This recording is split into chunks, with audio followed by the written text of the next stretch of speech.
Guys, my name's Eric Porter. I am a orphan care missionary chaplain. We live in the Dallas, Texas area. I'm actually in Albuquerque, New Mexico right now. You know how that works. We're all over the place. This is my family.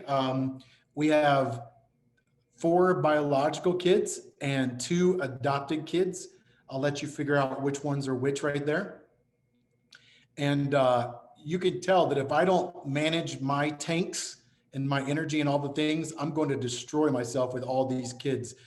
In fact, five of them right now are teenagers. So when you're praying for me, because you all are, right? Like, when you're praying for me, I have a youth ministry in my house right now. So, we lead a small ministry called Backyard Orphans. You can see it at backyardorphans.org, and we help churches get involved with foster care and adoption and support ministries. And so I'm kind of that chaplain that works between the church and the state. Like some of you guys, you work with government and you're working with church. And so you kind of become an interpreter of all the language of government to the church and vice versa. So that's my lane. And we actually, in our ministry, in our county, we live in Ellis County, just south of Dallas by Waxahachie. And we saw 90 days where there were 0 kids waiting for an adoption, because all these denominations of churches working together, government, foster care, is beautiful. So that's my day job. But as a spiritual leader, just like you guys, we have all these tanks in our life that we have to maintain and keep energized. And so let me tell you where this started. You know, most everybody has a vehicle, or you've owned one, and you have all these beautiful gauges, right? Some of you guys have those really fancy cars that, you know, are like gauges everywhere. You know, it tells you all the things. I have a Jeep, and so I just have like 3 or 4 gauges, so I don't have a lot. But some of the ones that are really important, I learned when I first bought my Jeep, was the one that says cold to hot, because if you bust a radiator, that thing will swing hot pretty fast, right? Now you have 2 signs right there. You have smoke coming out of the hood. That's a sign. And you also have a gauge that says, you know, it's hot. That's wonderful for vehicles, but here's the bummer. As humans, I can't always find the gauges. You know what I'm saying? Like, how do I regulate myself? How do I make sure I'm not overheating or out of gas or need an oil filter change? Don't take that too far. So, but you know what I'm saying? So I remember a season, guys, you know, in our world, where you have these moments when, even in your personal life, where we have parents that maybe we can't please, children that we can't please. We have EGR, which means extra grace required. So EGR people that are always around us. We're always giving as chaplains. We're giving as the ministers of the gospel. We might have needy volunteers or needy staff, maybe some hard to get along with staff members. Sometimes there might even be conflicts in the home. And the list could go on and on. But I think with all of us, we all understand that we can have moments where we feel burned out or stressed out, or as I like to say, maybe you're not totally burned out, you're just singed a little. You know, it's like, ooh, that was a tough season. And we all know the season that we're coming out of and everything. So this for me started a few years ago. I was at a church of about 11,000 people. I was one of the youth pastors of 1,000 kids in our youth ministry.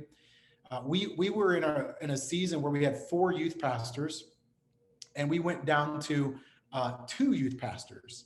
And so there were just 2 of us trying to do all the things at a big church, you know, a very high octane church, lots of things going on. Some of the things leadership asked me to do, but if you guys know this, I think many of us have been in ministry long enough where you also see things that nobody's asking you to do, and you just pick up that ball and you run with it.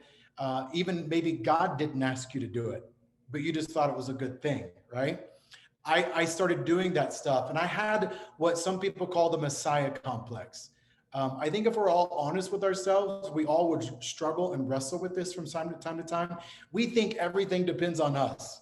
We think that we have this S on our chest, and that if we don't do all these things, you know, God is limited by us. Now, theologically, I know we can unpack that, but you know what I'm trying to say. He's the Messiah, not us. Our job is to do our part and to stay in our lane. But sometimes we can just take hold of things. In this season of many years ago, um, I started doing all these things. I oversaw 3 retreats, 3 camps that had 9 to 1,000 people total that went to these camps. We ran our own campgrounds. Guys, at one of those camps, the first camp, in fact, where we just hired on another youth pastor that I was involved with training him. So now we're going from 2 to 3. We had this moment when I'm on a four-wheeler, right? Which sounds like awesome. You're in a four-wheeler. Oh yeah, yeah. You're out in God's creation. And we were across the lake watching the kids do all the games that we just set up, leaders doing the games, all the things are happening. And this was way before cell phones could like show you the weather. In fact, we were so far out in the woods, cellular service didn't really help anyway. We checked the weather, went out, and it just said partly cloudy, like 20% chance of rain, nothing big. Well, all of a sudden, this little bitty like storm cloud just started rolling towards us. And all of a sudden, we heard this massive clap of thunder, and a lightning bolt struck down, hit a tree, hit a truck, and hit where about 200, 300 kids were. Not a good moment as a pastor, as a youth pastor, when you're entrusted with all these campers. Um, we rushed the kids up the hill to get them in safety while the storm passed. The new high school pastor was in there praying with the kids, singing with them, having them just intercede. I took all the medical situations up to the top of the hill at the front of the gate, stood there to intercept all the first responders that came, right? Because and so we had 2 lady leaders who were paralyzed from the waist down. They couldn't move. We had to put them in the back of a truck. We had a girl who was screaming because the thunderclap was so loud, her ear was just pulsating, and she was a vocalist and all the things. And then we had 2 more girls who had a panic attack so intense that we had to do CPR on them. So I had 5 situations going on at the front of the campground, which no seminary or Bible college taught me how to handle this, right? And so you get into those moments. And so I'm waiting. We're doing CPR. Our nurse says, "Hey, Eric, can you do CPR?" I'm like, "Oh, I'd rather not. I will if I need to, but you're a lady there, girls, whatever." They were fine. She was given the CPR. Ambulance showed up. We get to the hospital. Everybody gets taken care of. And by the grace of God, that paralysis that happened in those 2 girls was just temporary.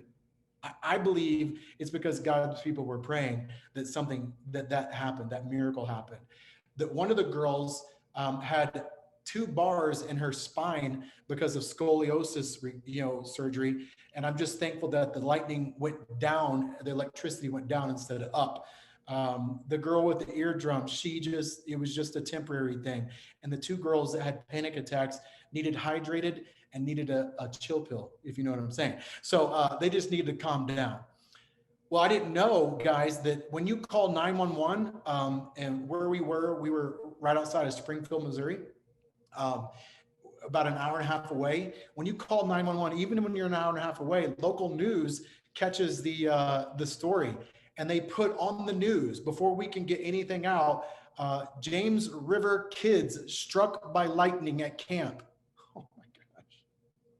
And so we got another youth pastor doing PR and trying to talk to the pastor, calm all the news media down, get the true story out there. We were exposed to lightning is what happened. We were not struck by lightning. So we had to get that narrative out there. Chaos, guys. So in this season, I'm overseeing 3 retreats. I'm overseeing all these camps. The lightning strike happens. I oversee the high school missions trip. I lead a junior high missions trip. I take kids to fine arts. And I had an accountability mentor in my life that I knew it was going to be a crazy season. And I talked to him before it, and I had the foresight. God gave me the foresight to say, "Hey, I think I'm going into a crazy season. I might need someone who loves me enough and has permission to ask me the hard questions." So in August, that started in January. In August, he looked at me and said, "How are you doing?" And I said, "I think good. Me and Jesus are good. I'm doing my devotions. I'm spending time with God. I'm getting the job done at the church." And then he kind of went into moral questions. And I told him, I said, "There's no immorality And I said, in fact, I have no desire in anything in that lane right now. And I just started crying in front of my mentor. And he goes, whoa. And he just let me kind of have a moment. And he goes, Eric, you know you're not okay. And I'm like, I didn't know. And that was like one of the first moments I felt the gauge, right? I felt the meter go, boom, you're overheating, you need help. And I was at a great church that helped us get a week of vacation off, put some money in our pocket, took care of us. And they said, when you go, and they kind of kidding said, but don't come back until you have a how not to burn out plan. Now, I'd never heard of that. I was like, okay, this sounds like a great journey. Guys, when I started doing the research, I realized that great men and women of God around the world, like some of your big dog leaders that are like still in the spiritual fight, almost all of them have a how not to burn out plan, a written plan on how to do this life to the fullest. And so I started getting into it, and that's what you're going to hear going on here. I always wondered how this applied to scripture. If you're looking for spiritual context, one of my favorite is actually in First Kings.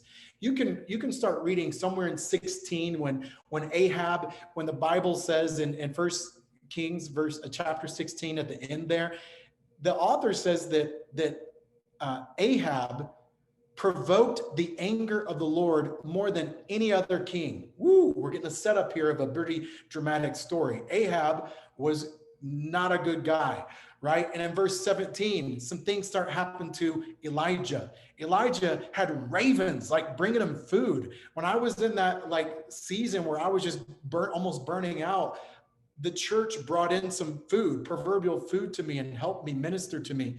In chapter 18, this is where it gets crazy exciting, guys. In chapter 18, Elijah, this is where there were 450 prophets of Baal. You remember this story. Verse 27, this is one of my favorite. I'm a competitor. I love sports. And in verse 27, Elijah is trash talking the prophets of Baal. You think your God is big enough? Can he do this? And he's just smack talking and trash talking. And he's like, you're not talking loud enough. Your God can't hear you. Scream louder. And he's like smashing. And they did, and they were slashing themselves. And then they put the water on the wood, like Elijah did it too. And he called down fire. Fire fell. There were 450 converts. What? Like, that's social media postable. Wouldn't you like to post that one? They were, against me, and now they're for God. It's pretty cool. And then he had them killed. That's a crazy, like, I don't even get that whole thing. But there are plenty of people that we have in ministry that God helps us to raise, lead them to the Lord. And you're like, Lord, it might be good to take them now so we make sure they make it. You know what I'm saying? Maybe that's what kind of happened right there. Anyway, so he prayed in verse 43, he prayed that it would rain, and it rained. Like, this guy is no joke. This guy's on an adrenaline moment, right? He ran ahead of the chariot. Guys, I'm a runner. I love running. I do half marathons. I've done a marathon. I love running. And I'm just trying to get my head around the fact that Elijah ran in front of a chariot. That's a horse-driven buggy. Not for like a few feet, not even for 1 mile, 17 miles. He ran in front of a chariot. I'm just telling you, I can't get my head around this guy. This guy he must have been the originator of Red Bull or something. I don't know what those Ravens gave him, but they must have given him something great. Then his life is threatened by Jezebel. He ran for his life.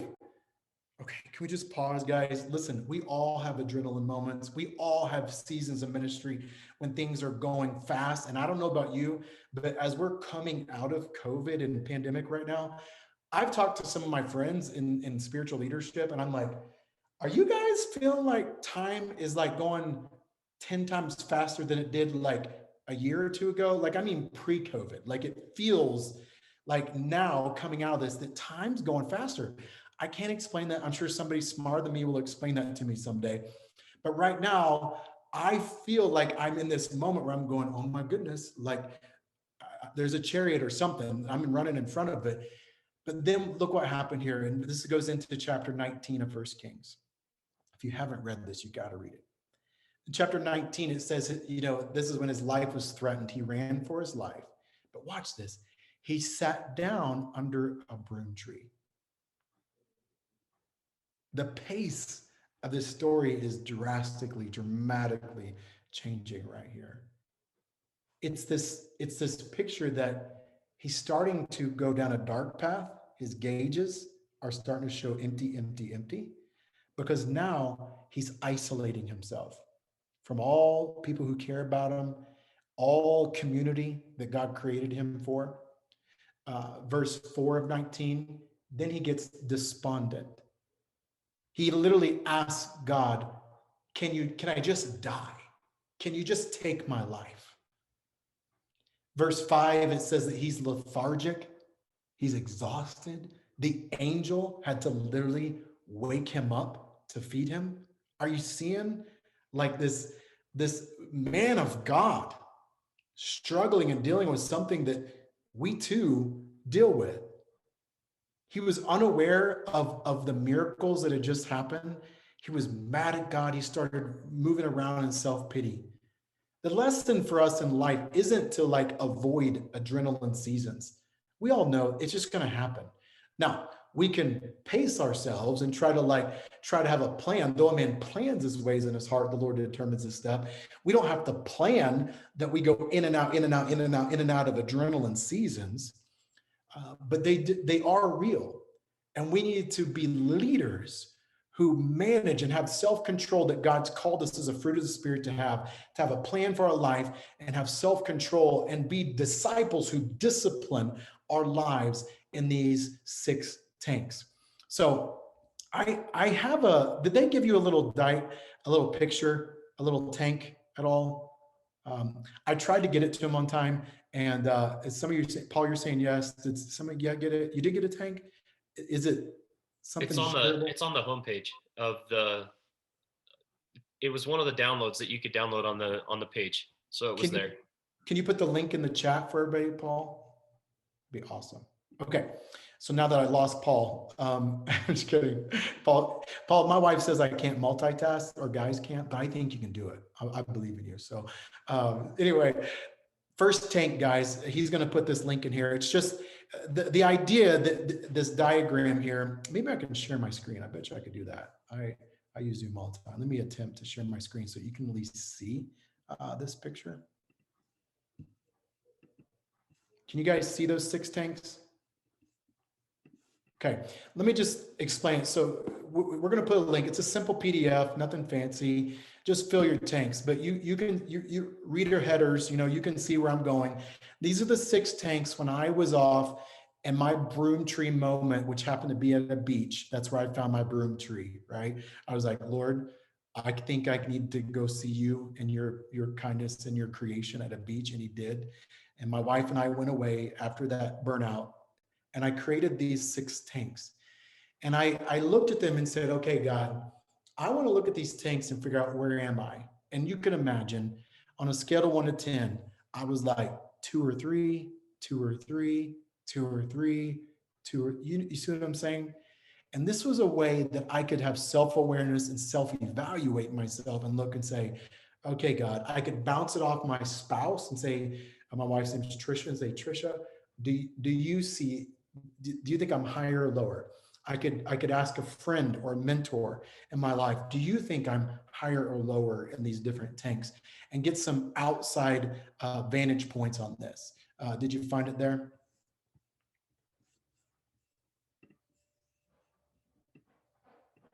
You guys got it, Paul?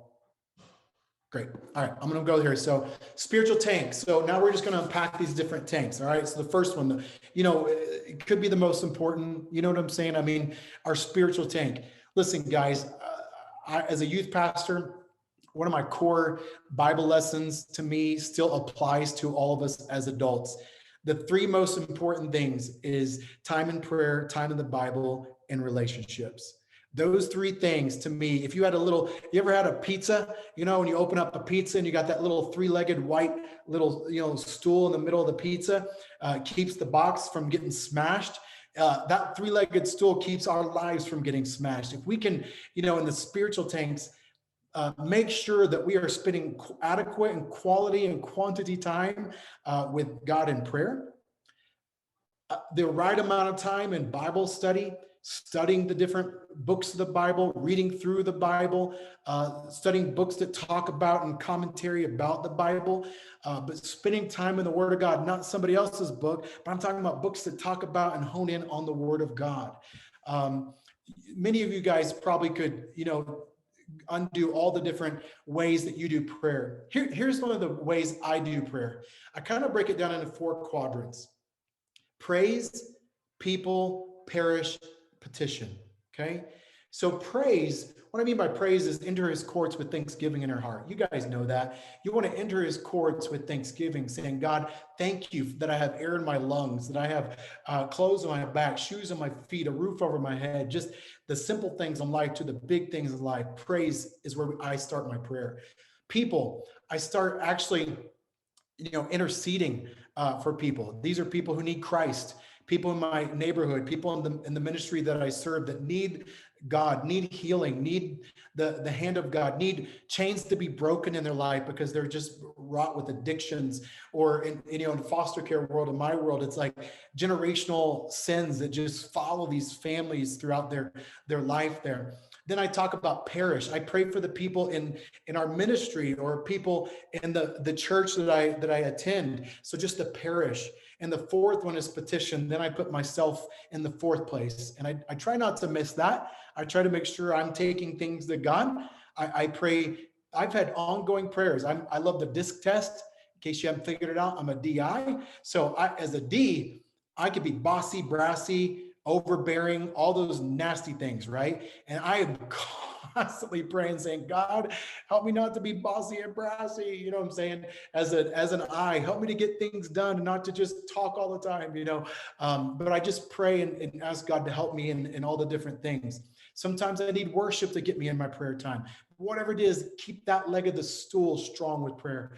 Bible, guys, read. I love Nehemiah right now. I don't know. I just keep going through Nehemiah, probably because I'm leading a ministry. I'm a CEO, founder of a ministry. And so I just keep building and visioneering and trying new things and stuff. But just, I in the last few weeks have started reading from the New Living Translation. I've been ESV for probably, I don't know, maybe 10, 15 years. And so I'm just trying to read in a new version right now, just kind of change it up a little bit. And the last thing on the friendships and relationships, that's obviously one of the tanks. So I'll talk more about that later. You guys know these things. We got to always work on our mind that we don't have to spend time with God in the spiritual tank. We get to. We don't have to. We get to. And you know that there's those moments when, I got 6 kids, guys. My mornings wake up, and especially during, when they're all at home and stuff right now in the summer, and my time could get eaten up pretty quickly. So sometimes it's just a few minutes, but when I can carve out more, it's even better. But do not let the enemy shame you or condemn you. Your daddy loves you. Fight for the time. But when life pulls against, just find those moments. Find those moments to keep the living water strong. Spiritual tank. Next tank is emotional. Again, I said this. We're giving. We're always giving.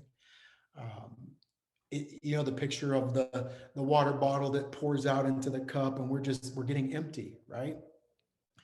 Here's something in some emotional. I know there's counselors on here that are, my friend Shane is a counselor, and I know some others are probably more credentialed than that, and probably could take this one and like make it 10 sessions, right?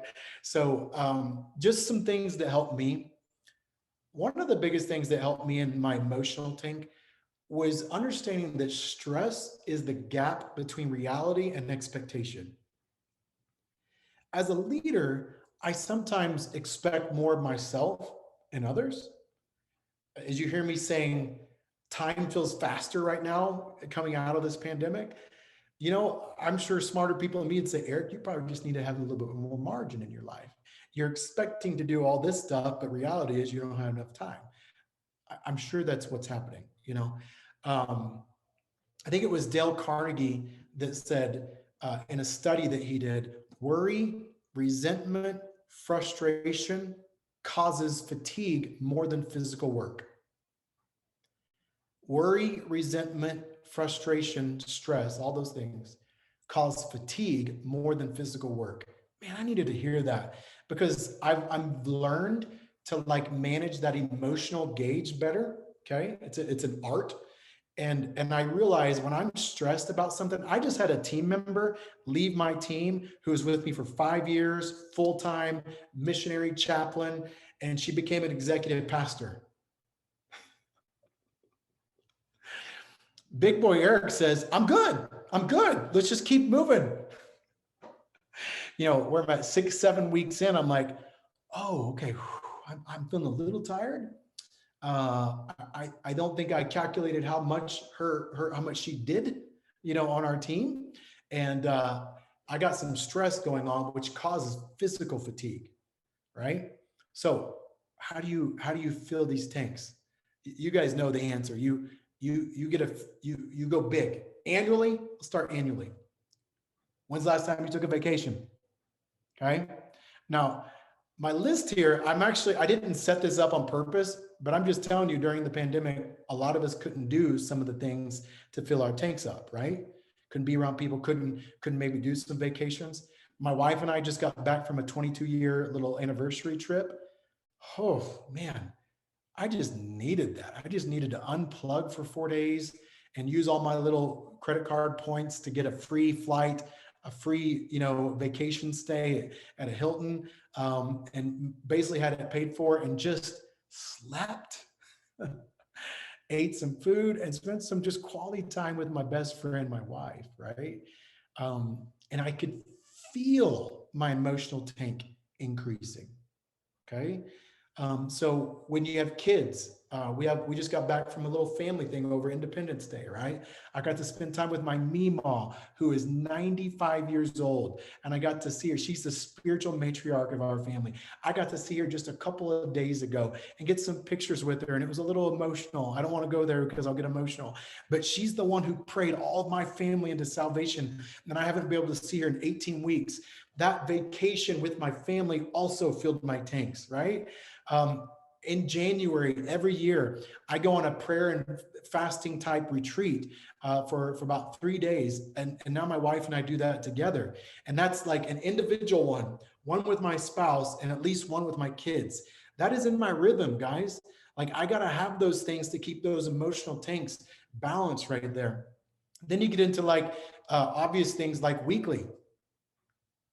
Unplugging, having a true Sabbath where I like close the laptop. I don't look at work stuff for at least 24 hours there. If I can get 2 days, great, but that's rare, especially in the season right now. We got a lot of things planning for general council here in a few weeks. So, but my point is Sabbath is a gift to us that we need to receive, and we need to plan and manage so that emotional tank can get filled up.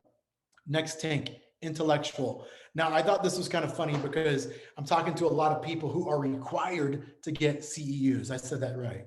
CEUs for all your continuing education, okay? So many of you on here, you're like, yeah, check the box of intellectual thing. No, I get it.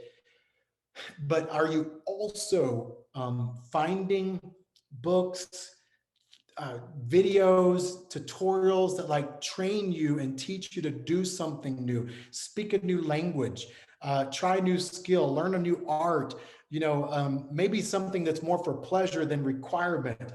And when the things that are required have that attitude adjustment where we say, you know what, I don't want to have the attitude as I have to get these CEUs.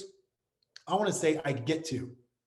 I don't want to be a leader who is like, accepts where I am and doesn't want to grow.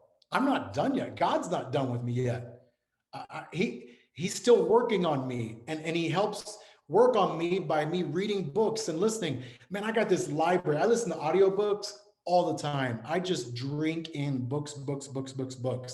I love reading books. I put them in categories of leadership, of foster and adoption type stuff, of family, of being a man of God, of my devotional life.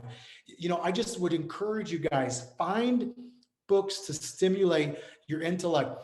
Speaking of videos that challenge you, I'll never forget. I was with a friend a couple of years ago, and we went skiing. He and I. This is kind of like capturing a couple of tanks, right? So it was like a vacation with a friend, relational, challenging my intellect. Okay, because we were on the ski lift, and I had skis. I've been skiing for a while, and I love skiing. And I saw all these snowboarder kids underneath this. And I said, David, one day if my kids ever go skiing and they want to learn to snowboard, I think I'll want to like learn how to snowboard with them. Right?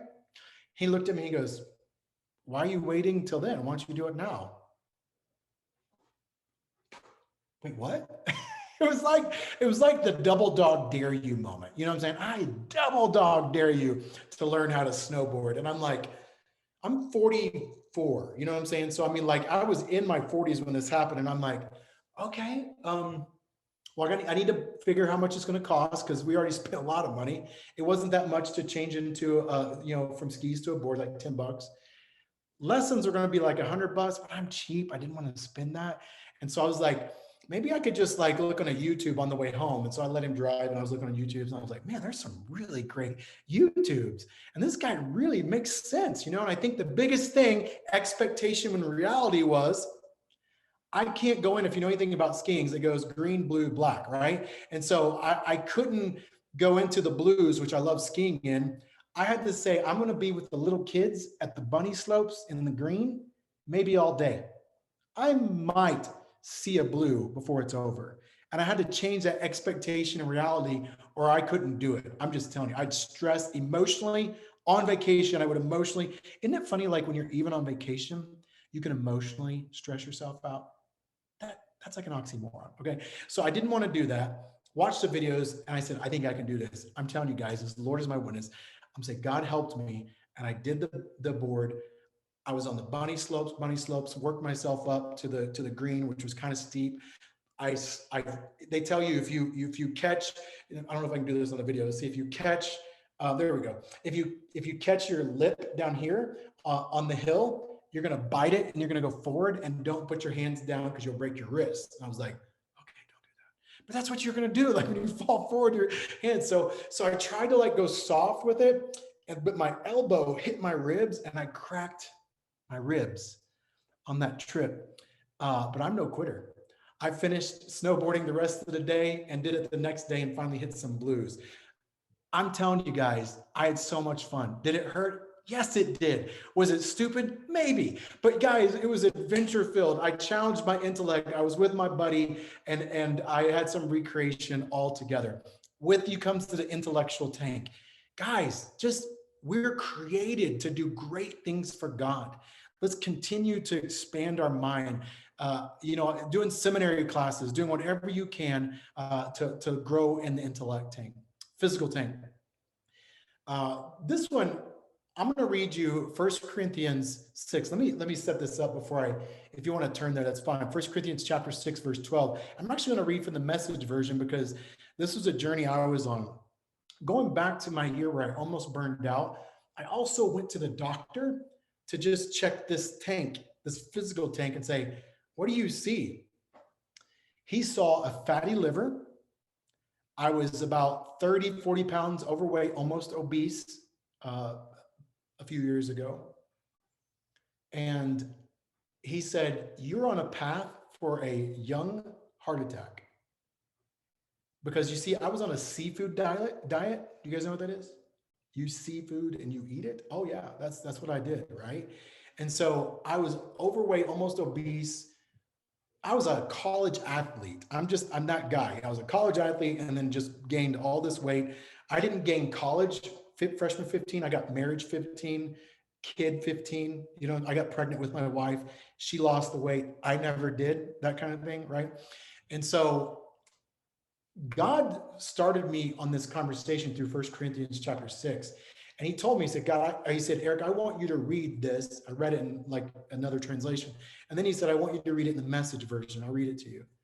Verse 12, all things are lawful for me, but not all things are helpful. All things are lawful for me, but I will not be dominated, controlled by anything. Food is meant for the stomach and stomach for the food. And God will destroy both one and the other. The body is not meant for sexual morality, but for the Lord, and the Lord for the body. Guys, that passage in the message messed me up. You see, I love food. I'm a foodie. I'm in New Mexico. I'm trying to get some like green chilies and some good, New Mexico food while I'm here, Um, but I realized in that moment, God told me, He said, Eric, your Pharaoh is food, and you are enslaved by your stomach. It controls you. You don't control it. You haven't given me control of that area of your life, your physical tank. Guys, I was so convicted. Um, when I was overweight, I just would get tired faster. I didn't have the energy I have today. I was getting sick multiple times throughout the year. Things were just not good. And I knew when it comes to all these areas and you get fatigue because your tanks are low, especially in the physical tank, when fatigue walks in, faith walks out. It affected my spiritual tank. A lack of discipline in one tank cannot be contained. A lack of discipline in one tank affects all the tanks. When my physical tank wasn't healthy and strong, it affected my spiritual tank as well. I went on a journey where I had to start learning how to take better care of myself, to drink half my body weight in ounces of water per day, to eat the right foods. This is what my wife gave me here, right here. You guys ever had these little things? I chowed that down right before, right? RX bars, I throw those down throughout the day. Eating the right food, eating more fruits and vegetables. I'm born and raised in Oklahoma. I thought a vegetable was, brisket. That's what I thought a vegetable was. But learning like proper eating and nutrition and studying and reading books like Eat to Live, highly recommend that book. There's great videos on all Netflix and all these things that you can watch to educate yourself on how bad some of these processed foods are and sugar and all those things. And I am COVID-15 heavy right now. Okay. We don't have to do confession. No one else has to raise their hand. I'm just telling you, I got 10 to 15 pounds from COVID that I got to get off. And so we're like eating salads and going back to and trying to do the things to get this temple back in order because I got lazy. I got lazy in this tank. And if I'm honest, my physical tank during COVID kind of like got down a little bit, right? And so I'm trying to get it back up. I take vitamins every day. I do multivitamins. I get into CoQ10 vitamins. I do omega-3 vitamins. Sometimes I'll do B complex vitamins. My path out of that, guys, I just started counting calories. I had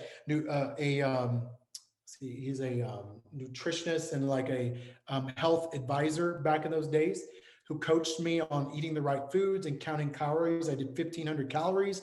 I did it every day. I budgeted just like I did my financial budget. I did a calorie budget and I dropped the weight and got down. It's just not easy, but it is a tank that we need to take care of. I also realized that exercise is critically important. And what's so interesting to me is how effective a 20-minute walk is.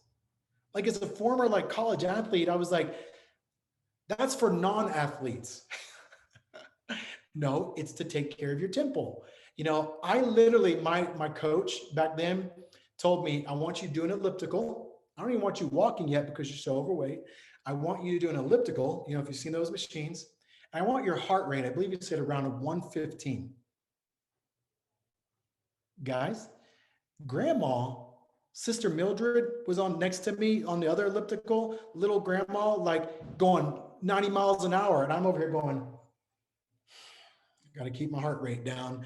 I felt, it was so humbling, but it was burning fat, which is what I needed to do. Okay. So walking is a great place to start. With kids in my house, listen, they're not getting less energy. I think they're getting more energy.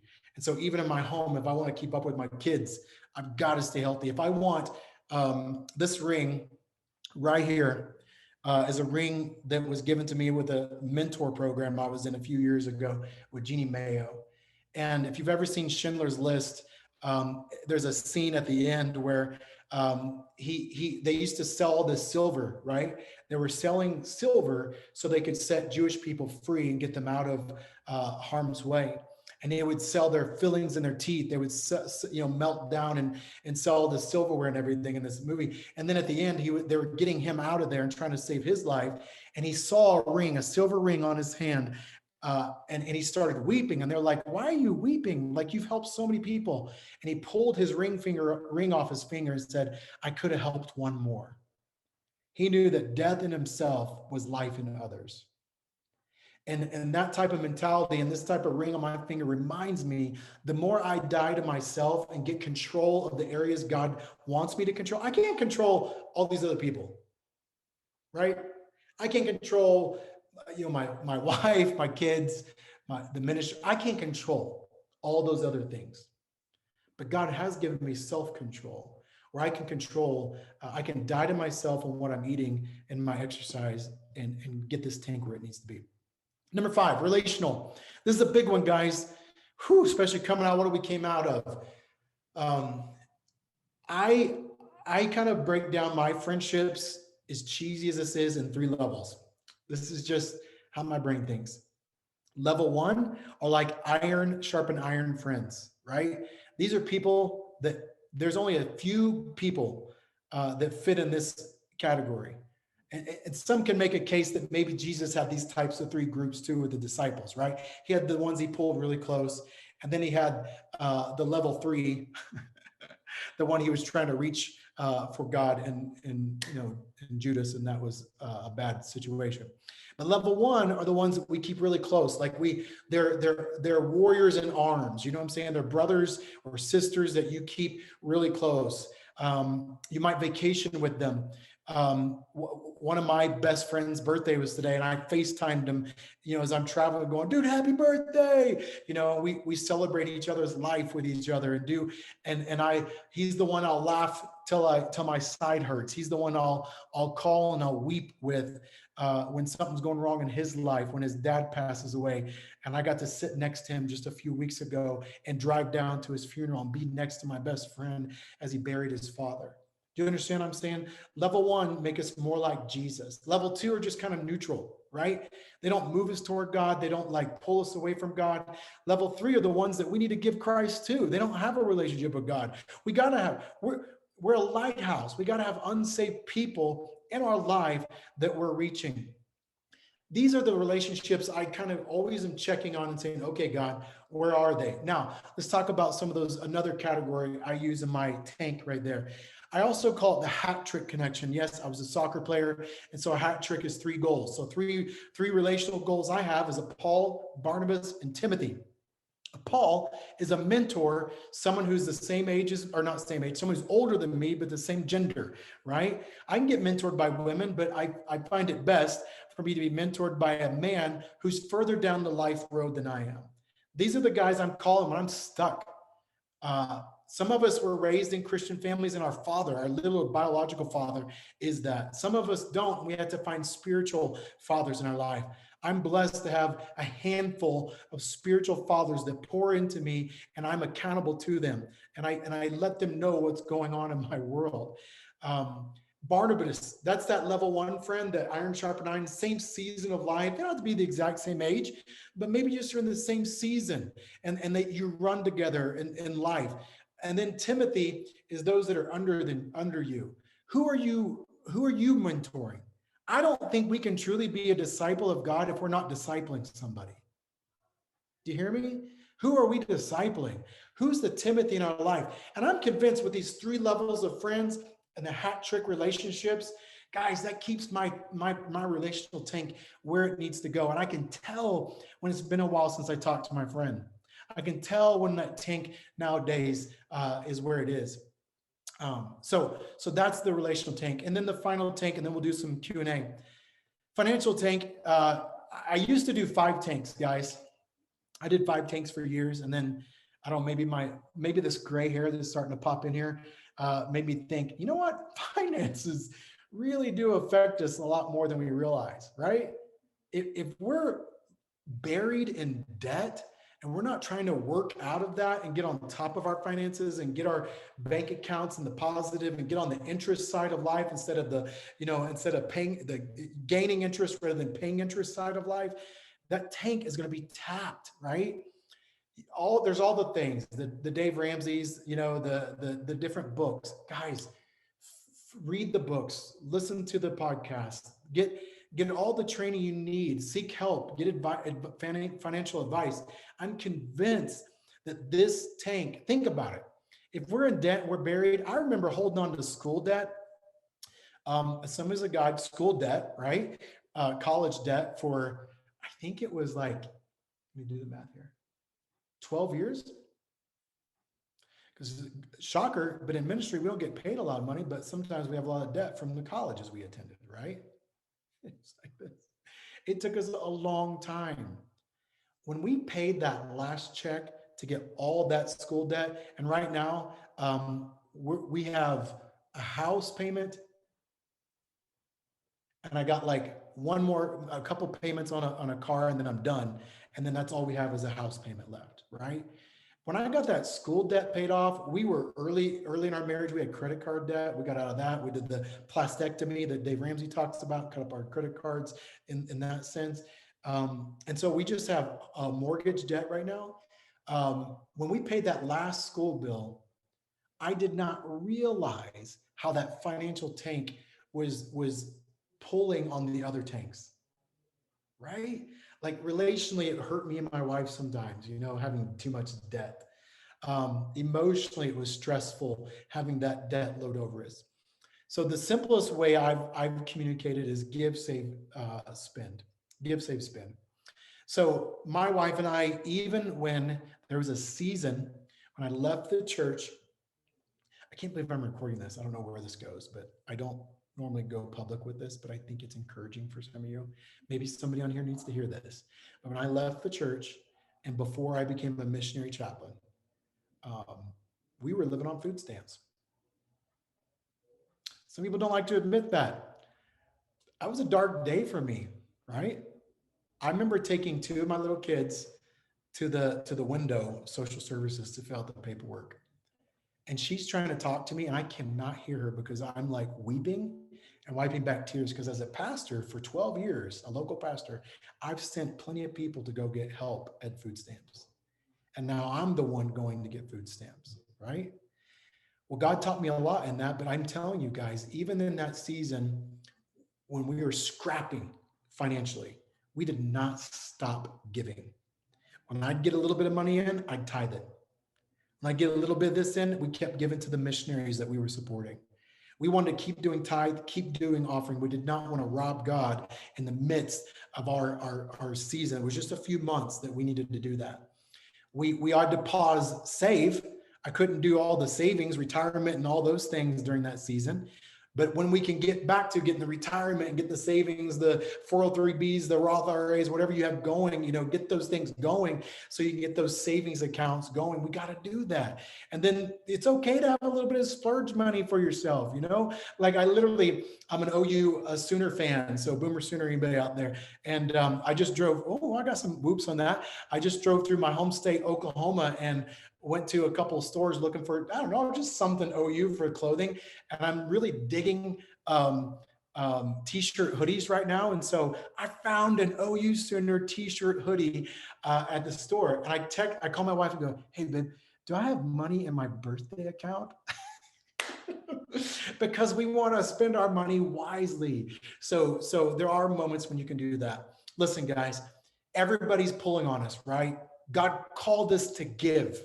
He called us to just spend our life serving him and serving the people in the world who need Jesus, those that are saved, that just need care and correction sometimes. We are called to serve. We're called to give. We're called to spend our lives. But we have to make sure that we are doing our job and controlling the only person we can control on the planet, self, and making sure that our tanks are getting the filling up that they need to. All the tanks. Don't get stuck. Don't let them get empty. Seek help when you need to seek help, but fill those tanks. All right. Somebody who's smarter than me, tell me what time we need to be finished, and we can do some Q&A. So your session is supposed to end at 4:05. Great. So we got about 10 minutes here. Yep, you got some time. And I don't have all the answers there. Like I said, I know there's counselors on here, so I can volley a question or an answer to Shane or anybody else I can pick on in here. But yeah, go for it, guys. What's some feedback or questions or comments? This is John. Hey, Eric, good to see you. I've got a question. I see that Dr. Guerrero put a comment in, stress brings out pathology. I'm curious, what is, in yours or anyone else's opinion, I guess, the difference between like burnout and depression? Because I think as pastors, we use the terminology burnout, but I don't think that's clinical terminology. But my wife, who's a licensed professional counselor, sometimes she'll say like, I'll talk about, burnout, and she'll talk about depression. I'm like, no, we're not talking about the same thing. So I'm curious, what are your thoughts on that? Does burnout lead to depression, or is it semantics? What's the pathology there? So Dr. Guerrero, if you want to chime in too, or Eric, go ahead. No, I'm going to definitely kick it to somebody who's more credentialed. My armchair quarterback counselor self, you know what I'm saying, would say, for me, I was afraid to use that word burnout, because I took a pastorate position one time from under a guy that I followed who burned out and had a moral failure. And I just didn't want to say the word burned out. So I said I was singed. That's why I say my season, I didn't burn out. Now that was just my own way of coping in language, but I'm gonna mute myself and let somebody smarter give a better clinical definition to that. I'm not sure if I'm smarter, but let me just say this, that we all have portions of our flesh that for lack of a better word, there's tears in it. And some of it is anger, some of them is sadness, some of it is, there's some people have a tendency to go shopping for a while and just blow all kinds of money. That's one manifestation. But without going into much clinical detail, you need to listen to those things about how you manifest your pathology, for lack of a better word, or your tendencies to short circuit when you're really, really stressed, like you were describing, which is, thank you for being transparent, by the way. That's amazing. That's amazing. I really appreciate it. But I think what I'm advocating is, please learn to listen to it. I remember when I was in my in some denominations require some pastors and clinicians to do an MMPI for the sake of getting to know yourself. I remember that I had to do one or two in my lifetime, but in the process of doing that, you just learn what you're prone to. Some prone to depression, some prone to other manifestations. So, your flesh is fragile. Does that help? Well, it's just when you step on it, Yes, it does.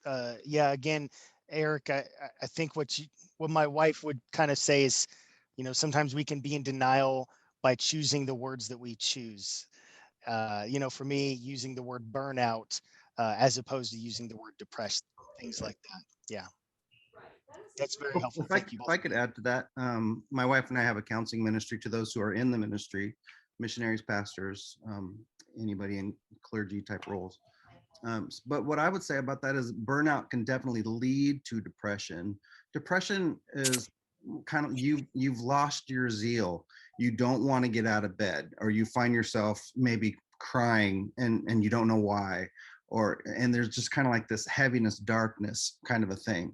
And if it's clinical, it just means that your brain isn't producing the chemicals it needs to be at this level of life. So you're lower than that. So clinical depression is actually a biological thing, because your brain's not doing what it needs to do. So burnout can really lead to a depression.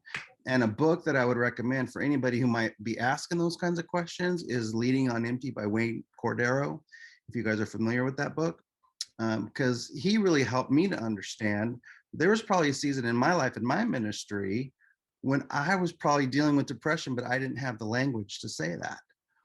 Even though my wife is a licensed marriage family therapist, I just would kept going in the ministry, kept going. I had to do what I had to do. I had my schedule, my calendar, but there were circumstances that were very heavy that I was dealing with. And I remember as one of the little blurbs in the book that of a pastor saying, I think I had a low grade depression and I didn't even know it. And that made me go, I think that was me too at a certain point in my life. So that's just my 2 cents about the distinction between the two. So I think if it's a clinical depression, it can actually be a biological thing, and burnout definitely can lead to a type of depression. So Shane, it's interesting how you frame it, because it kind of put me back to when I was coming out of that season. And I remember for probably 2, 3, maybe 4 months, I felt stuck. You know what I'm saying? It was those chemical, emotional things you were talking about. And I remember freaking out going, I don't know how to fix this. It's like all my emotions just seem, and after doing the right thing for a certain amount of time and God's help, I think God helped me get out of that. But when you started saying that, I was like, oh yeah, I remember feeling those chemical emotional things. And I remember it gave me a deeper compassion for people who were maybe longer term clinically depressed, because I had never understood them. I was like, just choose to be happy, right? Choose to, and that's so, it was not immature helpful. and ignorant, because you can't just will yourself out of it. You know what I'm Right. saying? Exactly. Yeah, we have a phrase that we like to use, my wife and I, and what you just said is kind of typical in church. It's not helpful. If you're telling someone who's depressed, oh, just go out and serve more. You need to pray more. The joy of the Lord is your strength. And then they try and it's not working. And then they feel worse about themselves because they think I must be a terrible Christian because I don't have the joy of the Lord in my life right now.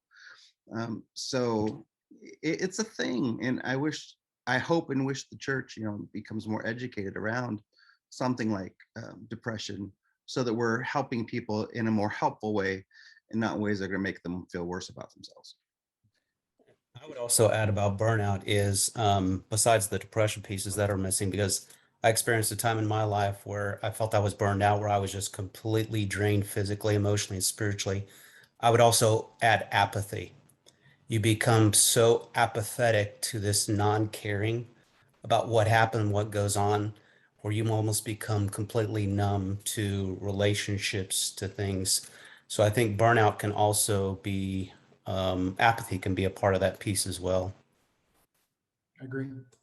Good question. We got a couple minutes here. Any other question, guys? Gals?